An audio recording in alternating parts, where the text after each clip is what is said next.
Welcome back, deep divers. Today we are going to be looking at some really cool research about how stuff that happened to us early in life Yeah. can totally shape how we act socially as adults.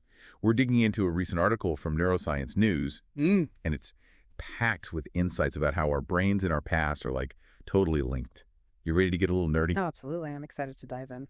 Awesome. So one thing that really blew my mind was the idea that social avoidance might not actually be a personality trait, but rather it could be connected to how our brains were actually wired, particularly because of stress we had when we were younger. And this research is suggesting that this could potentially lead to new treatments, which is super exciting. Yeah, it really makes you rethink some things, huh? When you think about that feeling you get when you hang out with a close friend, or maybe you meet someone for the first time and you just click. That feeling of pleasure and reward is actually driven by dopamine, Hmm. which is a neurotransmitter in our brains. Oh, dopamine. Yeah, the feel-good chemical. I've totally heard of that. But so what does this have to do with our brains and the stuff that happened when we were kids? Well, researchers have been really studying those specific brain regions and the pathways that are all involved in these social rewards. And there are two key areas I think we should talk about. One is the ventral tegmental area, which is basically our brain's little dopamine factory. And then you got the basolateral amygdala, which helps us process emotions and also to understand how important our social interactions are. Okay, so are these two areas connected? Is there a circuit or something between them? You got it. There's this really crucial pathway between them, and it lets all those dopamine signals flow, which basically drives our motivation to connect with other people. Gotcha. So dopamine, which again is the feel-good chemical, goes between these two areas of the brain, the ventral tegmental area and basolateral amygdala. Okay, so where does early life stress come in? What did this research actually find out? This is where things get really interesting. They found that if you have a lot of stress early in life, it can weaken that pathway we were just talking about. It messes up the flow of those really important dopamine signals. And then that messed up flow can affect our social motivation, which can make us way less likely to want to have those rewarding social interactions. So basically, early life stress can literally rewire the social circuits in our brains. It really can.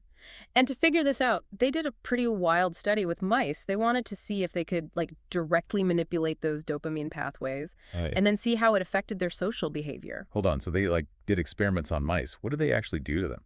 Well, they used some pretty advanced techniques to either activate or silence those dopamine pathways in the mice. Wow. Okay, so what happened to the mice after they did that? Well, they set it up so the mice could choose between either exploring a toy or hanging out with a new mouse. Kind of like having that choice, toy or new friend. Yeah, that's such a clever way to test their social motivation.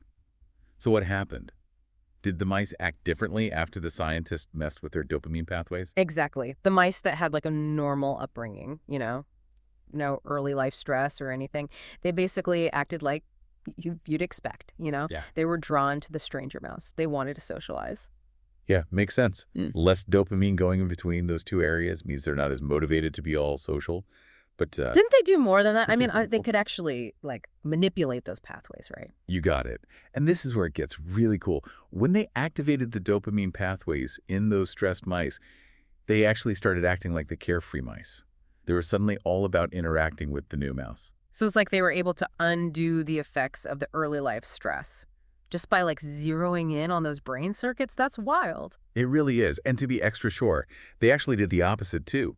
They silenced the dopamine pathways in the carefree mice, the ones that were normally super social. And what happened? They basically started avoiding all the interactions. They got all withdrawn, just like the mice that had all that early life stress. Wow, that's crazy. So they basically proved that if you mess with those dopamine pathways, it directly changes how social they are. That's a huge finding. It really does make you think that being socially avoidant, it might not just be a personality thing. It could actually be because of how their brains are wired. It definitely challenges everything we thought we knew about social behavior. What if we could target those circuits in humans? Could we come up with new therapies for people struggling with social stuff because of what happened to them when they were kids? Oh, that's such a good point. This research is suggesting that's actually possible. Yeah. Which is amazing. Imagine being able to help people who have been through some really rough stuff and helping them overcome all those social hurdles and build real connections with people. It would be life-changing. For sure. Think about the people dealing with social anxiety or those that isolate themselves because of trauma.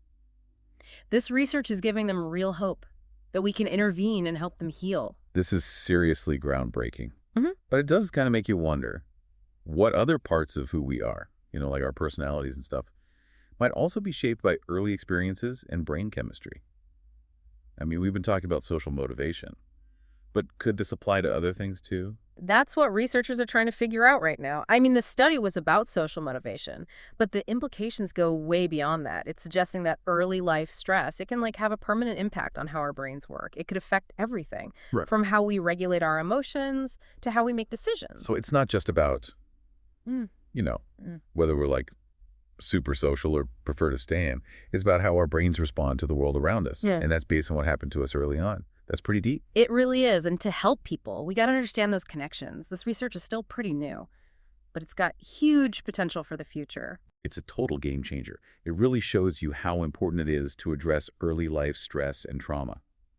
If we can intervene early, we might be able to stop those negative impacts on their brain development and social behavior. 100%. Early intervention is key. The more we understand about these neural pathways, the better we'll be at providing support and creating environments that help kids' brains develop in a healthy way. This deep dive has been really eye-opening. We started with this article about mice and dopamine, and now we're talking about the foundation of human behavior and potentially game-changing new therapies. It's amazing how much one study can teach us and all the new questions it can make us ask. Yeah, it just shows how important science is and that we need to keep looking into these connections between our brains and our experiences and who we are as people. Totally. And the need for more research in this area. The more we learn about the brain, the more we realize there's still so much we don't know. This deep dive has definitely given us a lot to think about. It seems like the stuff that happened to us early on plays a way bigger role in shaping our social behavior than we thought. But what's really cool is we could use this knowledge to actually change those outcomes. Right. If we can understand what's going on in the brain, we can come up with better ways to help people who are struggling. It's a really hopeful message. So to all our listeners out there, what does this mean for you? Well, even if you had a rough start, your brain is super adaptable. There's always room for growth and change. It's you're not just stuck with how things were in the past. Our brains can rewire and adapt, even as adults. And the research we talked about today shows us specific ways we might be able to use that to help people overcome social stuff. It's pretty exciting to think about these new therapies and how they could help so many people. Definitely. This deep dive has shown us how connected our brains are to our experiences and how we act. It makes me wonder, if our social behavior can be influenced by these pathways in the brain, what other parts of us, like our personalities, might be shaped by early experiences in brain chemistry too? Whoa, that's a really interesting question. Are all our personalities and fears and passions just neurons and chemicals, shaped by everything we've been through? Makes you think, huh? And that's what's so great about science. It gives us more questions than answers, which leads to us learning even more. I totally agree. The human brain is so complex, and every new discovery brings us closer to understanding it.